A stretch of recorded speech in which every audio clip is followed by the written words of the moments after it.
member state of the Arab League, the Hashemites in Iraq. The family had ruled the city of Makkah continuously from the 10th century, frequently as vassals of outside powers, and were given the thrones of the Hejaz, Syria, Iraq and Jordan following their World War I alliance with the British Empire. This arrangement became known as the Sharifian solution. The family belongs to the Dhawu, one of the branches of the Hasnanad Sharifs of Makkah, also referred to as Hashemites. Their eponymous ancestor is traditionally considered to be Hashim ibn Abd Manaf, great-grandfather of the Islamic prophet, Muhammad. The Hasnanad Sharifs of Makkah, including the Hashemites' ancestor Qatada ibn Idris, were Zaidi Shias until the late Mamluk or early Ottoman period when they converted to Shafi'i Sunni Islam. The current dynasty was founded by Sharif Hussein ibn Ali, who was appointed as Sharif and Emir of Makkah by Sultan Abdul Hamid II in 1908.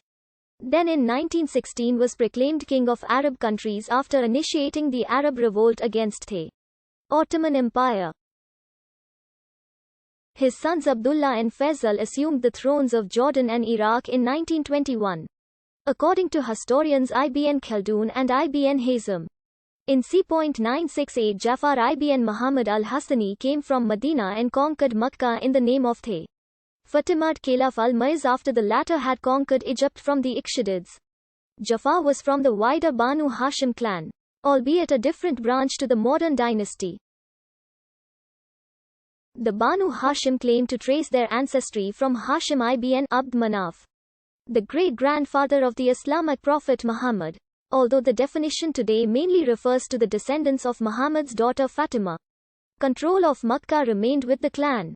When the Ottomans took control of Egypt in 1517, Sharif Barakat quickly recognized the change in sovereignty, sending his son Abu Nameh to Sultan Selim I in Cairo bearing the keys to the holy cities and other gifts. The Sultan confirmed Barakat and Abu Nameh in their positions as co-rulers of the Hejaz. Before World War I, Hussein bin Ali of the Hashemite Dhawu clan ruled the Hejaz on behalf of the Ottoman Sultan. For some time it had been the practice of the Sublime Porte to appoint the Emir of Makkah from among a select group of candidates. In 1908, Hussein bin Ali was appointed to the Sharifate of Makkah. He found himself increasingly at odds with the Young Turks in control at Istanbul. While he strove to secure his family's position as hereditary emirs, Hussein bin Ali's lineage and destined position as the Sharif of Makkah helped foster the ambition for an independent Arab kingdom and caliphate. These pretensions came to the Ottoman rulers' attention and caused them to invite Hussein to Constantinople as the guest of the Sultan in order to keep him under direct supervision. Hussein brought his 4 sons, Ali, Abdullah, Faisal, and Zaid, with him. It was not until after the Young Turk Revolution that he was able to return to the Hejaz and was officially appointed the Sharif. Of Hussein's 4 sons, Abdullah was the most politically ambitious and became the planner and driving force behind the Arab revolt. Abdullah received military training in both the Hejaz and Constantinople. He was the deputy for Makkah in the Ottoman Parliament between 1912 and 1914.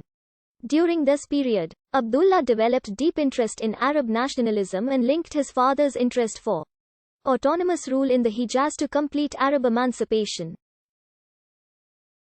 In 1914 he met the British High Commissioner, Lord Kitchener, in Cairo to discuss the possibility of the British supporting an Arab uprising against the Turks. The possibility of cooperation was raised but no commitment was made by either side. Shortly after Abdullah returned to Makkah, he became his father's foreign minister, political advisor, and one of the commanders of the Arab revolt. Faisal, Hussein's 3rd son, played an active role in the revolt as commander of the Arab army while the overall leadership was placed in the hands of his father. The idea of an Arab uprising against the Ottoman Empire was first conceived by Abdullah. Only after gradual and persistent nudging did Abdullah convince his father, the conservative Sharif of Makkah, to move from the idea of home rule of a portion of Arabia within the Ottoman Empire to complete and total independence of the entire empire's Arab provinces. Hussein recognized the necessity of breaking away from the empire in the beginning of 1914 when he realized that he would not be able to complete his political objectives within the framework of the Ottomans. To have any success with the Arab revolt, the backing of another great power was crucial. Hussein regarded Arab unity as synonymous with his own kingship. He aspired to have the entire Arab peninsula, Greater Syria, and Iraq under his and his descendants' rule. After a year of fruitless negotiation, Sir Henry McMahon conveyed the British government's agreement to recognize Arab independence.